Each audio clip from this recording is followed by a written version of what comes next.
उमेदवारी या नात्याने माझ्या प्रचारात या कॉर्नर बैठकीचं आयोजन केलं। या बैठकीला व्यासपीठावर उपस्थित असणारे आदरणीय गुलचंद भाऊ, त्याचबरोबर बबन भाऊ, विजयराज साहेब भाऊ, काँग्रेसचे नेते आदरणीय अजय जगदळे, शिवसेनेचे तालुका प्रमुख, आमचे काँग्रेसचे नेते, त्याचबरोबर आमच्या राष्ट्रवादी काँग्रेसचे तालुकाध्यक्ष, मंचावरील सर्व नेतेगण, आदरणीय कालिदास भाऊचं नाव घ्यायचं प्रतिनिधी विसरते पुन्हा आणि जमलेले या गावचे सर्व तरुण आणि सर्व मतदार। आज बीड जिल्हा लोकसभा मतदारसंघाची निवडणूक वाजत गाजत प्रत्येक गावात स्वागत केलं जाते। परळी मतदारसंघात तीच उत्साह आहे। तुमचा उत्साह एवढा आहे पण तुमचा उत्साह दाबायचा प्रयत्न नक्कीच होते। जेवढं दाबलं जाईल तेवढ्या स्पीडने तुमचा उत्साह वाढतोय। त्याच्यामुळे काही काळजी नाही।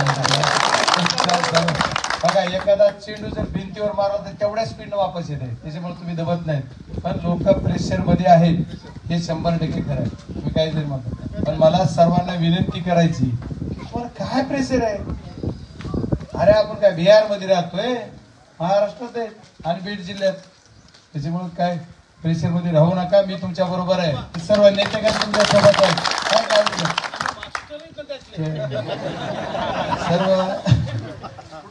सर्वांना विनंती आहे की तुम्ही एवढ्या चांगल्या पद्धतीने नियोजन करताय। मी तुम्हाला एक विनंती करणार आहे, येणाऱ्या 13 तारखेला म्हणजे 10 दिवस राहिले होते।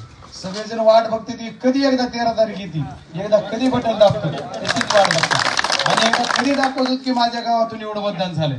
तर तुमचं खरोखर कौतुक आहे, तुमच्या पुढे नतमस्तक व्हावा एवढी तुमचं उत्साह आहे, तुमची ताकद, तुमचं काम।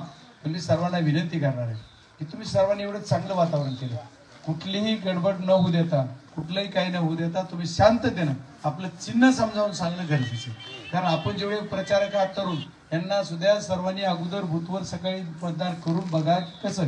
कारण काय होणार आहे, आपल्याकडे 3 मशीन येणार आहे त्यावेळेस। 3 मशीन मध्ये पहिली मशीन म्हणजे त्याच्याकडे तोंड करून उभारलं की डाव्या हाताची मशीन, डाव्या हाताच्या मशीनवर 2 नंबरचं चिन्ह, ते आपलं चिन्ह आहे, तुतारी वाजवणारा माणूस। आपण सरळ सरळ तुतारी म्हणतो, त्याच्यात गोंधळ आहे। त्यांनी जरा जगलेली केली, उगाच वेगळ्या त्या पिपाणीला नाव ते मला म्हणायचं नव्हतं, तोंड त्याला नाव दिलं ती तुतारी, त्याच्यामुळे गोंधळ। त्याच्यामुळे तुतारी वाजवणारा माणूस, आपले होते का चित्रात आलेले वाजवणारे की माणूस आणि तुतारी, अशी तुतारी वाजवणारा माणूस ही आपलं चिन्ह आहे। त्याच्यामुळे ती नीट बघून घ्यायचं। 2 नंबरला नाव येते, तरुणांनी अगोदर बघायचं। जर समजा काही गडबड झाली तर वयस्कर माणसाला करू देत नाही, तुम्ही काही करायचं, फॉर्म भरायचा, पण त्यांचं मतदान तुम्ही करायचं। करता येतंय तर काय 12 वाजू द्या, रात्री भूत बंद पडले तरी चालेल, आम्ही येऊ तिथं की सगळे नेते मंडळी येतील, पण तुम्ही काही घाबरायची गरज नाही। मतदान करताना एखाद्याचा अधिकार घ्यायचा तुमचा अधिकार आहे, त्याला कळत नाही, त्याचा मला कळत नाही म्हणायचं, पण तुम्ही सगळ्याचे घरचे याचे मत करा, ज्याचं त्याचं मतदान ज्याची त्यानं कोणाला करायचं ते करावं। पण आपलं खुल्या अंतकरणानं व्यवस्थित मतदान झालं पाहिजे। बाद व्हायचे ते काळजी ते घेता की कसं तरी बाद करा, कसं तरी काय आपलं मतदान कसं डायव्हर्ट होईल याची काळजी घ्या। त्याच्यामुळे तुम्ही सर्वांची जिम्मेदारी असेल, एक मत कसं घ्यायचंय, तर एकही मतदान कुठं काही झालं नाही पाहिजे याची काळजी घ्या। आणि आदरणीय महाराज असतील, तालुकाध्यक्ष मधून यांना पॉम्पलेट बिम्पलेट या सगळं पोहोच झाल्या पाहिजे, सर्व चिन्हही पोहोच झालं पाहिजे। आणखी काय कमी जास्त पडल्याचं पॉम्पलेट काढून पण तुम्ही यांना पॉम्पलेट पोहोच करा। सर्वांना विनंती आहे की हाच खरा प्रचार आहे, आता दुसरा काही प्रचार नाही। नाहीतर सर्वांचं प्रेम एवढे, सर्वांना मतं द्यायचे, पण काहीतरी गोंधळ लक्षात नाही आले, गडबडून जाते, कुठेतरी दाबा पडत असं नाही। मग आपण म्हणतो की 2 नंबरचं मशीन आपली की 2 नंबरचं चिन्ह आपलं, पण साला काहीतरी गडबड करू शकतो। एखाद्या वेळेस ह्याच्या पुढचं सांगतो, एखाद्या वेळेस पीटी सुद्धा इकडे करू शकते, कारण यांचं काही सांगता येत नाही, अधिकारी कसे देते। त्याच्यामुळे आपण अगोदर बघा, आपली मशीन जी आहे 1 नंबरला डाव्या हातालाच मशीन असते, पण एखाद्या वेळेस ती इकडून ठेवतील, कारण मी तसं सांगायलोय, मग तसं उलटा ठेवा। इथं कलाकार पाठीतील मास्तर विस्तर कोण येते काय सांगता येत नाही। प्रत्येक वेळेस प्रत्येक डोक्यात घ्या, पण तुम्ही ऐका ना, माझं म्हणणं असं आहे की तुम्ही डोक्यात घ्याल, पण हे तरुण घ्याल। मतदार वयोवृद्धांचे आपले जे आपले वयस्कर माणसे ज्यांना थोडं लक्ष, आता महिलांना एवढं मतदान करायचंय, पण काय होतं गडबड होऊ नये याची काळजी घ्या। म्हणजे महिलांना सुद्धा आशीर्वाद द्यायचा आहे आणि अभिनय तो कमी नाही, त्याच्यामुळे एकदा तुम्ही सगळं एकदा विषय ह्या पारतंत्र्यातून बाहेर निघायची हीच संधी, बाकी काही घाबरायची गरज नाही।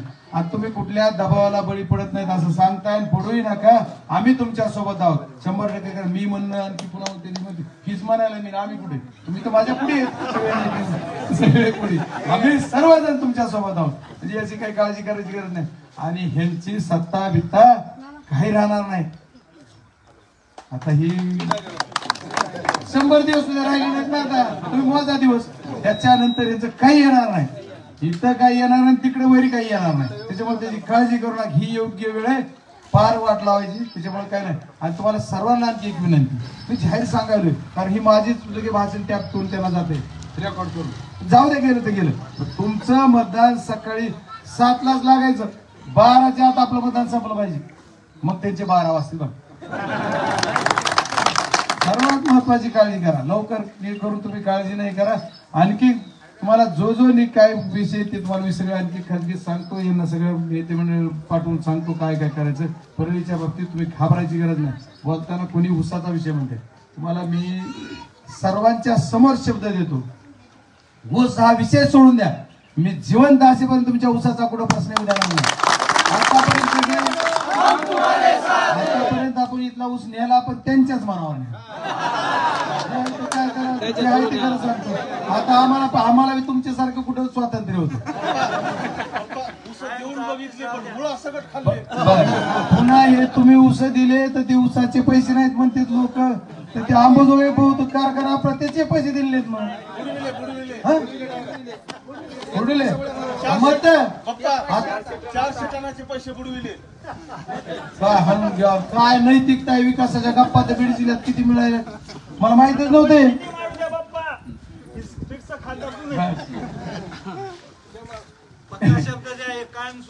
मी जिवंत असेपर्यंत तुमचा ऊसाचा विषय येऊ देणार नाही.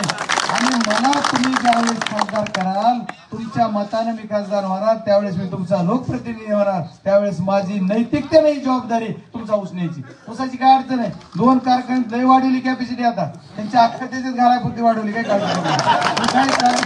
काळजी करू नका. त्या सर्व गोष्टीतून तुम्ही ऊस हा विषय तुमच्या डोक्यातून काढू नका. आपण जर ऊस नाही नेला तर चौकात बुटानच मारायचं आपल्याला. आणि मी सर्वजण आहे, फक्त सर्वांना सांगणार, नोंद करा.